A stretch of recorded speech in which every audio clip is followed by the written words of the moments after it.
Desde chico escuchaba historias de Tierra del Fuego.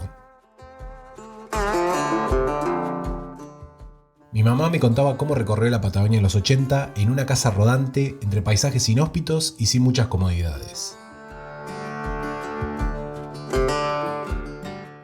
Siempre imaginé este lugar remoto y retenía en mi cabeza algunos nombres como Bahía La Pataya y el Canal Beagle. Hoy por fin me toca explorarlo a mí.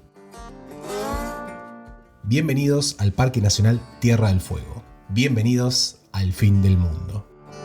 Arranquemos.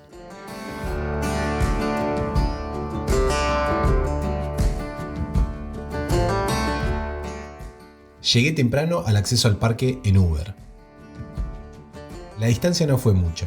Desde la ciudad de Ushuaia hay 9 kilómetros y en menos de 20 minutos ya estaba ahí.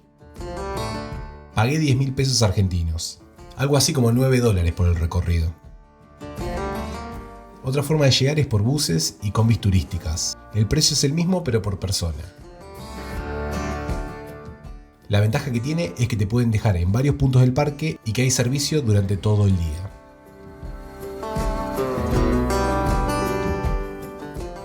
La otra opción más conocida y más turística es la de tomar el tren del fin del mundo, pero es más caro y con menos frecuencias que las combis. Puede ser una gran experiencia, pero la verdad es que yo preferí pasar por esta vez. Sobre los precios de la entrada al Parque Nacional, para residentes nacionales es de 9.000 pesos, algo así como $8, y 30.000 la tarifa general para extranjeros. Los residentes fueguinos no pagan nada. Después de pagar el ingreso, arranqué la caminata por el costado del camino.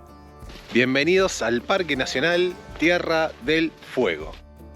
Me quedaba un día largo y varios senderos por recorrer, pero estaba pisando los caminos de los que tanto me había hablado mi mamá, y estaba a punto de descubrir uno de los mayores paraísos naturales de Argentina. Pasado unos minutos llegué a la senda Ensenada. Este breve hiking me iba a llevar hasta la zona de la Ensenada Zaratiegui. El camino es una senda paralela a la ruta principal y resulta muy cómodo para evitar estar en el mismo lugar que el tránsito automotor. Es una zona boscosa y la ruta dura un poco más de 1.300 metros.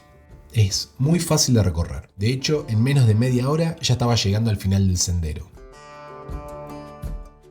Lo primero que vi al llegar fue la hermosa Bahía Ensenada Zaratiegui, el punto más visitado del parque por la impresionante vista que se tiene del Canal de Beagle.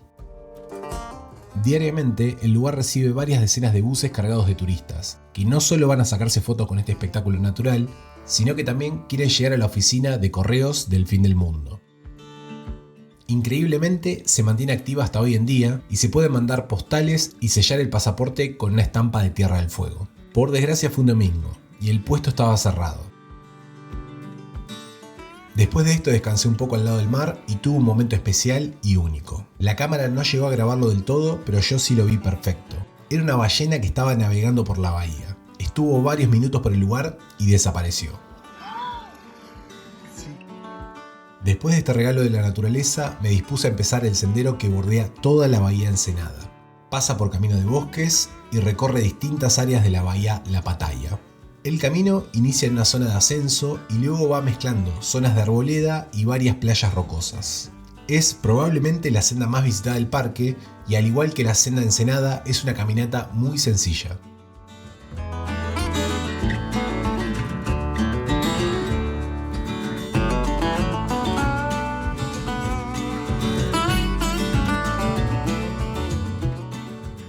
Al final del trayecto, la senda se unió con la Ruta Nacional 3.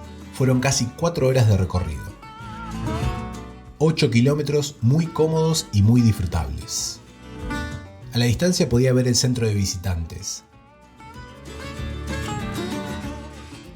Pero antes quería pedirte que si estás disfrutando de esta guía de viaje, me ayudes a hacer crecer el canal suscribiéndote y dándole like a este video. Trato de poner todo el corazón y muchas horas de edición para hacer que estos videos tengan la mejor calidad y mucha información. Muchas gracias por tu ayuda, muchas gracias por ser parte de la comunidad Espíritu Outdoor. Una vez terminado el camino, aproveché para entrar al centro de visitantes Alacush. Este lugar es estratégico porque es una zona intermedia del parque, entonces es posible descansar un poco, comer algo y de paso aprender más sobre la flora, fauna y culturas nativas de Tierra del Fuego. Además hay baños y tiene un restaurante. Otro punto a favor que tiene es que afuera del centro de visitantes se puede comprar boletos para los transportes turísticos. Salí a las 2 de la tarde de Alacuch, pero me tomé un tiempo para ver el río de la Pataya. Justo enfrente del centro de visitantes hay un lugar ideal para fotos del río y lo quería aprovechar. La próxima senda que me tocaba recorrer era el Paseo de la Isla, una breve caminata de 1300 metros que me iba a llevar a la Laguna Verde.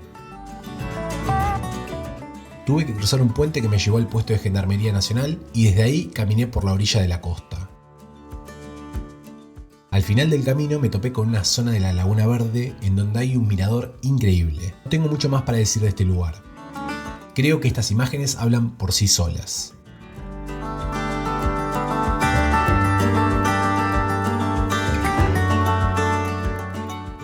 En el sector de Laguna Verde también hay dos zonas de acampadas que están cerca del río. Una es la zona del Parque Nacional y la otra es el camping Cauquenes. Tengan en cuenta que es un campamento agreste, aunque en los meses de verano hay baños químicos. No tiene ningún costo y no se necesita reserva previa. Es en esta zona de la Laguna Verde donde vi este animal nadando y me quedó la duda. ¿Es un castor o es una nutria? No lo sé, los leo. Sigo en el sendero y cruzando el segundo puente me encuentro con el camino que va a Laguna Negra. Acá empieza una zona de plataformas de no más de 600 metros que recorre turberas y llega a la Laguna Negra. Esta laguna es pequeña y parece bastante escondida. Fue un pequeño desvío del camino principal, pero también un lindo lugar para descansar. En algunos carteles decía que se puede descargar una audioguía que explica más del parque y sus zonas. Les dejo abajo el enlace por si les interesa. Saliendo de la Laguna Negra, volví a retomar el camino por zonas de bosques y llegué hasta el mirador La Pataya. Desde ahí conecté en pocos minutos con la Ruta 3. Este era el inicio de la ruta y me pude sacar las típicas fotos con el cartel de Tierra del Fuego. Estaba llegando al lugar del que tanto me habló mi mamá, Bahía de la Pataya. Aproveché para caminar por las plataformas y me encontré con un amigo. Desde acá también sale un último sendero a la baliza, pero ya no me quedaba más tiempo, había que volver. Sé que también hay otros caminos más desafiantes en el parque, como el Cerro Guanaco y la Laguna del Caminante, pero esto iba a quedar para otro viaje. Si ustedes hicieron estos caminos, me encantaría saber sobre su experiencia. Y otro lugar que me impactó de Tierra del Fuego es la Laguna Esmeralda. Si nunca escuchaste hablar de ella o si tenés pensado visitarla y necesitas info, te dejo un video para que te asombres. Muchas gracias por ver este video y hasta la siguiente aventura.